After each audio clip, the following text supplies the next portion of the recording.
Crees conocer una historia, pero solo sabes cómo termina. Para llegar al núcleo de la historia, tienes que volver al principio.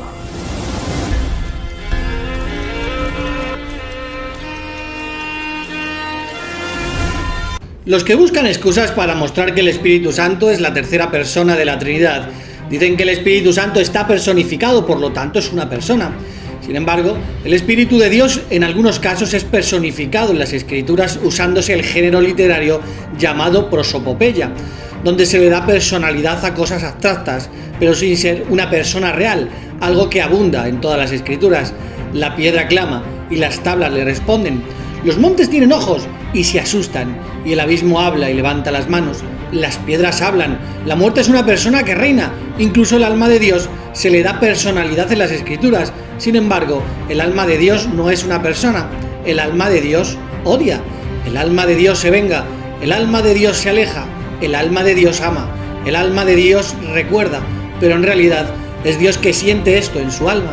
La Biblia también afirma que el Espíritu Santo siente emociones como si fuera una persona, se contrista, se entristece, entre otras cosas, pero en realidad es Dios que siente estas cosas en su espíritu, en su interior. Entonces, ¿por qué dice la Biblia que el Espíritu Santo habla? Jesús dijo que el Espíritu de Dios habla, oye y nos guía toda la verdad, pero esto de ninguna manera significa que sea una tercera persona divina, de un monstruo de 3 cabezas. Sencillamente, la Biblia personifica el poder de Dios, de la misma manera que se personifica en la Biblia la sangre de Abel, que clama o grita desde la tierra. La sangre rociada habla mejor que la de Abel. Sin embargo, la sangre no es una persona literal, sencillamente es personificada.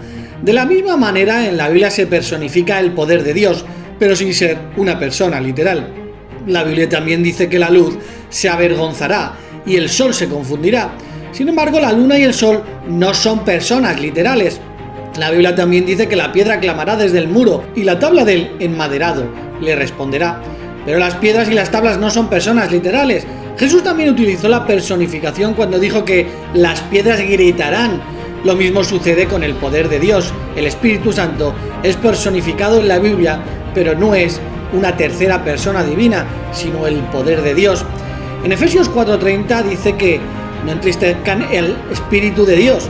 Con esto el mundo trinitario dice que por lo tanto, si se entristece es porque es una persona. Sin embargo, son figuras retóricas, como en Isaías 3:26. Las puertas de Sion llorarán y se lamentarán. O en Jeremías capítulo 51 versículo 29. Y temblará la tierra y se afligirá, porque confirmado es contra Babilonia todo el pensamiento del Señor para poner la tierra de Babilonia en soledad y que no haya morador. Por el contrario, el Espíritu se le compara con el agua y con el fuego. El agua y el fuego no son personas literales. Se le compara también con el vino, ya que Pablo dijo que los cristianos hemos de ser llenados de Espíritu Santo y no de vino. El vino no es una persona literal y por lo tanto el Espíritu de Dios tampoco lo es. El apóstol Pablo identificó también al Espíritu como una cualidad que han de tener los verdaderos cristianos y no como una tercera persona divina. Antes bien, nos recomendamos en todo como ministros de Dios, en mucha paciencia, en tribulaciones, en necesidades, en angustias, en azotes, en cárceles, en tumultos, en trabajos, en desvelos, en ayunos, en pureza, en ciencia, en longanimidad, en bondad, en el Espíritu Santo. Es amor sincero en palabras de verdad, en poder de Dios, con armas de justicia, a diestra y a siniestra. La pureza de la ciencia, la bondad, el amor, etc. no son personas literales, por lo tanto el Espíritu Santo, que también es mencionado aquí, tampoco es una persona literal. El Espíritu Santo se puede dar por medida, llena a las personas y cosas, puede ser derramado, está sobre los pueblos, puede ser bebido, es como un primer pago, es un sello, se le compara con la tinta con la cual se escriben cartas. La personificación no prueba que sea una persona. Es verdad que Jesús se refirió al Espíritu Santo como un ayudante y dijo que tal ayudante enseñaría, daría testimonio, daría evidencia, guiaría, hablaría, oiría, recibiría. Además, según el griego original, Jesús usó a veces el pronombre personal masculino para referirse a este ayudante. Sin embargo, no es raro que en las Escrituras se personifique algo que en realidad no es una persona, como ya se ha mencionado. Cuando el apóstol Pablo habla del pecado, la muerte y la bondad inmerecida, la personifica como reyes. Dijo que el pecado recibiría incentivo obraba codicia, seducía y mataba. Sin embargo, es obvio que Pablo no quería decir que el pecado fuese en realidad una persona. De igual manera, las palabras de Jesús registradas en Juan con respecto al Espíritu Santo deben considerarse teniendo en cuenta el contexto. Jesús personificó al Espíritu Santo cuando dijo que era un ayudante. Aunque las Escrituras mencionan los nombres del Padre, del Hijo, Jehová y Jesús, en ninguna parte hay un nombre para una tercera persona llamada Espíritu Santo. No hay ningún pasaje que sugiera siquiera que debemos adorar a una persona llamada Espíritu Santo, ni siquiera que se diga que el Espíritu es una persona, como sí se dice de Jehová y de Jesús. De hecho, incluso entre los trinitarios hay quienes declaran que no existe una guía en las Escrituras para adorar al Espíritu Santo. Otro detalle que hay que tener en cuenta es el hecho de que el Espíritu Santo se le llama Espíritu de Dios y Espíritu de vuestro Padre, una referencia a Dios el Padre. Las Escrituras dicen que el espíritu de Pablo se enojó, se rebeló. El espíritu de Pablo no es otra persona asociada con el mismo Pablo. En Lucas capítulo 1, versículo 47, María dice que su espíritu se llenó de gozo. Era una segunda persona junto a María la que estaba feliz. En Romanos 1:9 Pablo escribe que sirve a Dios con su espíritu. ¿Es este espíritu otra persona que junto a Pablo adora a Dios? En Romanos 11:8 Pablo declara que Dios también envió otro espíritu, el espíritu del sueño, a los siervos infieles. ¿Dios envió una persona a estos infieles? En 1 Corintios 2:13 Pablo menciona el espíritu del mundo en contraste con el espíritu de Dios.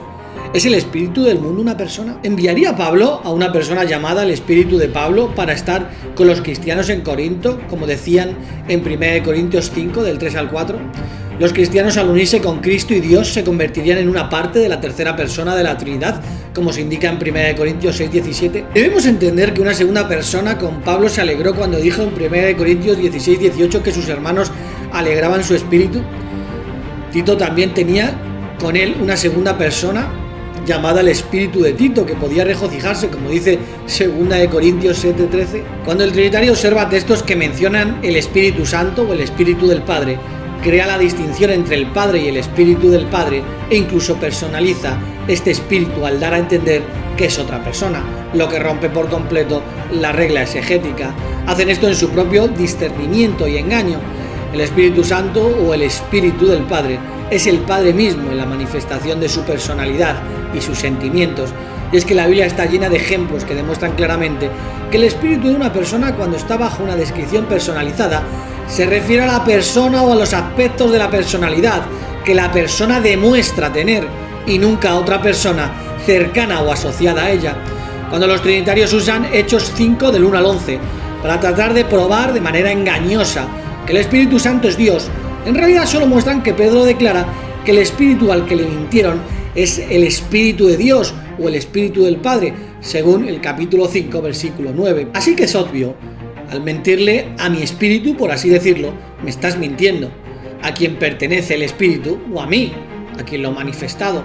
Dar Espíritu Santo significa dar la fuerza y el poder para que puedan exhibir las cualidades divinas del amor, el poder, la justicia y la sabiduría. Sí, los frutos del Espíritu de Dios son frutos que el mismo Padre quiere que tengamos, y por eso nos da poder enviándonos de sí mismo para que demostremos sus características.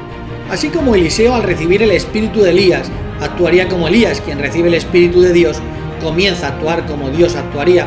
Todos los atributos que tenemos, como la vida, la belleza, la inteligencia y otros, ya son dones divinos, pero poco a poco se van perdiendo debido al pecado. El Espíritu de Dios es algo que debemos buscar, recibir de Él, pero también podemos perderlo si permitimos que el pecado se convierta en una rutina en nuestras vidas. Tener Espíritu Santo no es tener persona, sino exhibir al Espíritu Santo, ser santo, mostrar a Dios a través de nuestras acciones, como Jesús dijo: el que me ha visto a mí, ha visto al Padre. Es decir, quien recibe al Espíritu y cultiva sus frutos puede, como Jesús, demostrar al Padre a través de su testimonio. Todas las formas personalizadas en las que se menciona el Espíritu Santo son solo formas de demostrar el Espíritu del Padre o la actuación del Padre manifestado, su Espíritu. Una segunda o tercera persona, sino el Padre mismo, para que podamos tener una comunicación perfecta. En Números capítulo 11, del 13 al 29, vemos cómo Jehová le quita a Moisés parte de su espíritu y lo reparte entre 70 personas, por lo que es ilógico concluir que repartió a la supuesta tercera persona de la Trinidad, la dividió matemáticamente, por lo que es lógico concluir que Dios le quitó a Moisés parte de su poder y lo repartió a otras 70 personas. Y es que el Espíritu Santo no tiene ni nombre ni trono. El Padre se llama Jehová y el Hijo se llama Jesús, pero el Espíritu Santo no tiene nombre. El Padre y el Hijo tienen trono, pero el Espíritu Santo no tiene trono. Incluso podemos preguntarnos qué posición tiene el Espíritu Santo. El Padre es Dios Todopoderoso y el Hijo es el Rey del reino de Dios, pero el Espíritu Santo no tiene ninguna posición o cargo en el cielo. De hecho, vemos a Dios sentado en el trono y a Jesús el Cordero de pie delante del trono. Sin embargo, el Espíritu Santo en el libro de Apocalipsis no aparece en ningún lado como una persona, como sí el Padre y también el Hijo.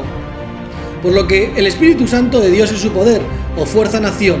Por eso Miqueas 3:8 dice: pero yo, gracias al Espíritu de Jehová, estoy lleno de poder, también de justicia y de fuerza para comunicarle a Jacob su rebelión y a Israel su pecado. Es el poder que procede de Dios, como dice en Lucas capítulo 1, versículo 35.